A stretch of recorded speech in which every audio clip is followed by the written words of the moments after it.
Yo, what's up mga kabarangay? So, for today's video, andito tayo ngayon sa Villasis. Naghahanap tayo ng mga pintuan na ikakabit sa family house natin. So, nandito tayo ngayon. Share ko lang din dito sa Villasis itong store na to. So, magaganda yung mga design nila. So, bumiyahe pa kami from Balungaw to Villasis. Dito siya. So, yan, RST, Shash Factory. Okay, MacArthur Highway Poblacion Zone 2, Villasis, Pangasinan. So guys, so ayan, tignan nyo So nandito yung mga design nila. So pang main door at saka room door. Ayan. So okay sir. Wait lang sir, videoan ko lang no. Mas maganda ito pang kwarto. Ito. Elegante siyang tignan. Pakita mo ko sa kayo. Halika dito, boy. So yan mga kabarangay Ayan yan. O, tignan mo. Yung black. O, ayan o. Black na may puti. O. Pang kwarto, maganda yan. Oo. Kahit ganyan na lang ay kwarto mo. Kasi may pero kung ito ito ay iba rin ang kulay niyan. Dalawang kulay yan. Dalawang kulay. Kasi white yung loob ng bahay sir Yan, mas maganda nga yan pag yan yan. Oo. Yan. Ganyan ang design, ganyan ang niya. Pang kwarto Oo, pang kwarto.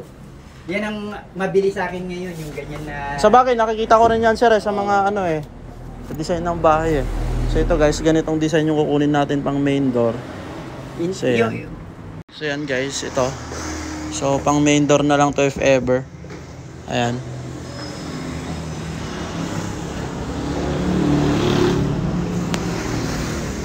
Ito yung picture Anong kain ng alit to sir? Milina daw mga kabarangay. So dito lang to sa Villasis.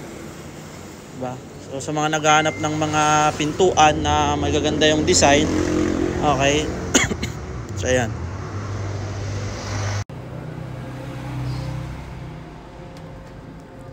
Ano ba yung frame tsaka yung tapal? Ito, ganitong gagayahin boss Yan ang gagayahin Choco brown yung frame niya, tsaka yung tapal. Choco brown. 823. 37 plus 900. 46 ito. Tapos tatlo 33 plus 900 4 siya. Time is 3 12,600. Tapos itong hamba niya 1,600. Plus 4,600 plus 1,600 18,800. Ulitin natin. 4,600 plus 12,600 plus 1,600. Tama, 18,800. So yan guys. So titignan ni sir yung kulong-kulong. Tama lang. Yung service namin kulong-kulong. Natatanggal ito Oo sir. Nabababa ito sa matatanggal. Natatanggal yan.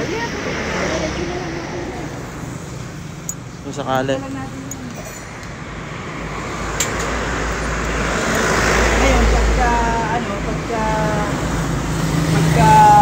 tawag dito, pagka kinuha niyo yung pinto, kahit kasi para hindi na tumama doon sa pinto, iyan mo na lang muna Sir. Pwede na yan dyan. Kasi lalagyan naman namin ng karton. Oo.